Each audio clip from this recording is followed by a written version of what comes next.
TSCP గేట్కి సంబంధించిన 2 important updates ఈ వీడియోలో చెప్పడం జరుగుతుందండి. సో వెబ్సైట్లో మనకు డేట్స్ అనేవి రీషెడ్యూల్ చేశారు. సో ఫస్ట్ ఇంపార్టెంట్ పాయింట్ వచ్చేసి college reporting and online self reporting మనకు డేట్స్ అనేవి ఎక్స్టెండ్ చేశారు. సో 20 సెప్టెంబర్ వరకు మీరు ఆన్లైన్లో సెల్ఫ్ రిపోర్ట్ చేయొచ్చు. ఎవరైతే ఇంకా ఆన్లైన్లో పేమెంట్ కట్టలేరో వాళ్ళు, అండ్ ఎవరైతే మీకు నచ్చిన కాలేజ్ వచ్చి నచ్చిన కోర్స్ వచ్చి ఇప్పుడు వెళ్దాం అనుకున్న వాళ్ళు 20 సెప్టెంబర్ లోపు వెళ్ళొచ్చు. సో కాలేజ్ రిపోర్ట్ చేయొచ్చు. కాలేజ్కి వెళ్ళి సర్టిఫికేట్ సబ్మిట్ చేస్తే మీకు కంప్లీట్ అడ్మిషన్ అయిపోతుంది. ఇంకొక మెయిన్ పాయింట్ వచ్చేసి మనకు ఫేజ్ 2కి సంబంధించిన డేట్స్ కూడా అప్డేట్ చేస్తారు. సో 21 సెప్టెంబర్ నుంచి మనకు ఫేజ్ 2 స్టార్ట్ అవుతుంది. సో మెయిన్ పాయింట్ వచ్చేసి ఎవరైతే ఫేజ్ 1లో రిజిస్టర్ అయిన వాళ్ళు కావచ్చు, అండ్ ఎవరైతే ఏదో ఒక సీట్ వచ్చిన వాళ్ళు మీరు జస్ట్ వెబ్ ఆప్షన్స్ రోజు వెబ్ ఆప్షన్స్ మాత్రమే పెట్టుకోవాలి. కొత్త వాళ్ళు అసలు టీఎస్సీపీ గేట్ ఫస్ట్ ఫేజ్లో రిజిస్ట్రేషన్ చేసుకోలేరు, వాళ్ళు మళ్ళీ మనీ పే చేయాలి. కొత్త వాళ్ళు మాత్రమే మనీ పే చేసి సర్టిఫికేట్ అప్లోడ్ చేయాలి. మళ్ళీ మీ సర్టిఫికేట్స్ రివ్యూ చేసిన తర్వాత మీరు వెబ్ ఆప్షన్స్ పెట్టుకోవాలి. సో ఆల్రెడీ రిజిస్టర్ అయిన వాళ్ళు కావచ్చు, ఆల్రెడీ సీట్ వచ్చిన వాళ్ళు కావచ్చు, సో ఇప్పుడు సీట్ వచ్చి కాలేజ్కి వెళ్ళిన వాళ్ళు కావచ్చు, ఈ 3 టైప్ ఆఫ్ స్టూడెంట్స్.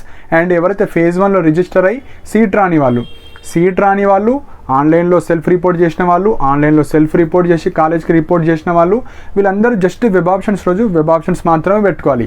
సపోజ్ మీకు కాలేజ్ ఏదైతే సెకండ్ ఫేజ్లో పెట్టారో ఒక కాలేజ్ వస్తే ఫస్ట్ ఫేజ్లో వచ్చిన కాలేజ్ వెళ్ళిపోతుంది. లేదు మీకు పెట్టిన కాలేజెస్లో హెవీ కాంపిటీషన్ ఉంది, ఫేజ్ 1లో ఉంటుంది. సో ఎగ్జాంపుల్గా చెప్తున్నాను, ఇప్పటికి కూడా చాలా స్టూడెంట్స్ కన్ఫ్యూజ్ అవుతున్నారు. సపోజ్ మీరు ఫేజ్ 1లో మీరు ఉస్మానియా యూనివర్సిటీ అనుకున్నారు, కానీ కాకతీయ యూనివర్సిటీ వచ్చింది. మీరు ఏం చేస్తారు? సెకండ్ ఫేజ్లో ఉస్మానియా యూనివర్సిటీ పెడతారు. సపోజ్ మీ ర్యాంక్ ఓకే మంచిగా ఉంది, మీ క్యాస్ట్లో మీరు టాప్లో ఉన్నారు, ఉస్మానియా యూనివర్సిటీ వస్తుంది. ఈ కాకతీయ ఏదైతే ఉందో అది వెళ్ళిపోతుంది, ఒకటే వస్తుంది ఫైనల్గా.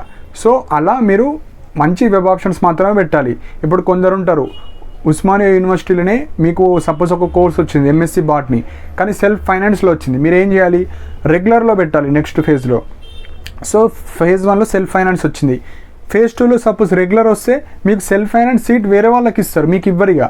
సో అలా ఫేజ్ 2లో వెబ్ ఆప్షన్స్ ఎట్లా పెట్టాలంటే మీరు ఆ వెబ్ ఆప్షన్స్లో ఏ కాలేజ్ వచ్చినా వెళ్ళేటట్టు ఉండాలి. సో దీని మీనింగ్ ఏంటంటే వెబ్ ఆప్షన్స్ సెకండ్ ఫేజ్లో పెట్టేటప్పుడు మీకు నచ్చినవి ఆ కాలేజ్కి వెళ్తా అనుకుంటేనే అవి మాత్రమే పెట్టాలి. మళ్ళీ అన్నీ పెట్టిన తర్వాత నాకు అది ఉంటుంది ఇది ఉంటుంది అనుకోవద్దు. ఎప్పుడైనా కాలేజ్ చేంజ్ అయిందంటే ఫేజ్ 1లో ఉన్న కాలేజ్ వెళ్ళిపోతుంది. సో ఇక్కడ 2 ఆప్షన్స్ ఉంటాయి మనకు, కాలేజ్ చేంజ్ అవ్వచ్చు, కాలేజ్ చేంజ్ అవ్వకపోవచ్చు. ఎందుకంటే మీ క్యాష్లో హెవీ కట్ ఆఫ్స్ ఉంటే మీకు ఫేజ్ 1లో ఏ కాలేజ్ వచ్చిందో అదే ఉంటుంది. సపోజ్ ఎవరైనా మల్టిపుల్ సబ్జెక్ట్స్ రాసి వేరే కోర్సెస్ జాయిన్ అయినారు, కొందరు జాయిన్ అవ్వకపోవచ్చు, అప్పుడు మాత్రమే మీకు ఛాన్సెస్ ఉంటాయి. సో ఈ మిస్టేక్స్ చేయకండి. సో మనకు ఫేజ్ 2 వచ్చేసి 21 సెప్టెంబర్ నుంచి స్టార్ట్ అవుతాయి. వెబ్ ఆప్షన్స్ మాత్రం మీరు పెట్టుకోవచ్చు. కొత్త వాళ్ళు రిజిస్ట్రేషన్ ప్రాసెస్, సర్టిఫికేట్ అప్లోడ్ అవన్నీ ప్రాసెస్ మీరు చేయాలి.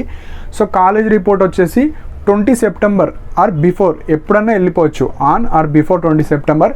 సో ఫేజ్ 1లో మీకు నచ్చిన కాలేజ్ నచ్చిన కోర్స్ వస్తే మీరు వెళ్ళండి, మళ్ళీ వెయిట్ చేయకండి. సో మళ్ళీ రిస్క్ ఎందుకు, ఇప్పుడు వెళ్ళి ఏ సర్టిఫికేట్స్ ఉన్నాయో ఆ సర్టిఫికేట్స్ ఇచ్చేసి మీరు వెళ్ళొచ్చు. సపోజ్ సర్టిఫికేట్స్ లేని వాళ్ళు ఉంటే ఉండండి.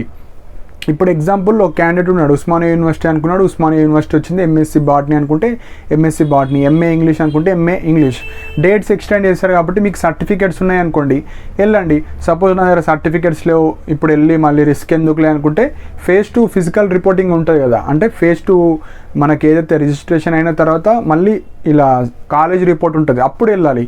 సర్టిఫికేట్స్ ఉన్న వాళ్ళైతే ఇప్పుడు వెళ్ళండి, లేదంటే మళ్ళీ మీరు ఆన్లైన్లో సెల్ఫ్ రిపోర్ట్ చేస్తారు కాబట్టి మీకు సీట్ అనేది హోల్డ్లో ఉంటుంది. సో అప్పుడు కూడా వెళ్ళొచ్చు, మీ ఇష్టం. కానీ కాలేజ్ నచ్చింది, నాకు కోర్స్ అనుకున్నది వచ్చిన వాళ్ళు ఇప్పుడు వెళ్తే వెళ్ళండి. మళ్ళీ రిస్క్ ఎందుకు, మళ్ళీ వాళ్ళతోనే వెళ్ళాల్సి వస్తుంది ఫేజ్ 2 రిపోర్టింగ్ వాళ్ళతోని. సో సర్టిఫికేట్స్ ఉన్న వాళ్ళు వెళ్ళండి. సర్టిఫికేట్స్ లేకపోయినా మీరు లెటర్ రాసి నా దగ్గర ఈ సర్టిఫికేట్స్ లేవు, ఫేజ్ 2 అప్పుడు అన్ని ఇస్తా అని అలా చెప్పేసి కూడా రావచ్చు. సో ఇదండి. సో ఫేజ్ 2లో వెబ్ ఆప్షన్స్ పెట్టేటప్పుడు మీకు నచ్చినవే పెట్టాలి. ఏవో ర్యాండమ్గా పెట్టి నాకు మళ్ళీ ఫేజ్ 1 కావాలంటే అట్లా ఇవ్వరు. సో మెయిన్గా మీరు కట్ ఆఫ్స్ చూసుకోండి వెబ్సైట్లో, మీ క్యాస్ట్ ఎట్లున్నాయి కట్ ఆఫ్స్, ఎన్ని సీట్స్ ఉన్నాయి, యూనివర్సిటీలో ఎన్ని సీట్స్ ఉన్నాయి, గవర్నమెంట్ కాలేజెస్లో ఎట్లున్నాయి, ప్రైవేట్ కాలేజెస్లో ఎట్లున్నాయి, అవన్నీ చూసుకోండి. అవన్నీ చూసుకున్న తర్వాతనే మీకు నచ్చిన వెబ్ ఆప్షన్స్ మాత్రమే పెట్టండి. సో మనకు రెగ్యులర్గా వెబ్సైట్లో అప్డేట్స్ ఇవ్వడం జరుగుతుంది, రెగ్యులర్గా చెక్ చేయండి. లేదంటే మన ఫాస్ట్ ఇలాంటి షెడ్యూల్స్ చేంజ్ అయినా ఏమన్నా వెబ్ ఆప్షన్స్ కావచ్చు, ఇలాంటి ఏమన్నా ఫాస్ట్ అప్డేట్స్ సిపిగేట్కి సంబంధించినవి నా టెలిగ్రామ్ ఛానల్లో మెసేజెస్ ద్వారా ఫాస్ట్గా ఇవ్వడం జరుగుతుంది. సో ఇంట్రెస్ట్ ఉన్న జాయిన్ అవ్వండి అండ్ ఇలాంటి అప్డేట్స్ కోసం నా ఛానల్ని సబ్స్క్రైబ్ చేసుకోండి. And thank you for watching my video.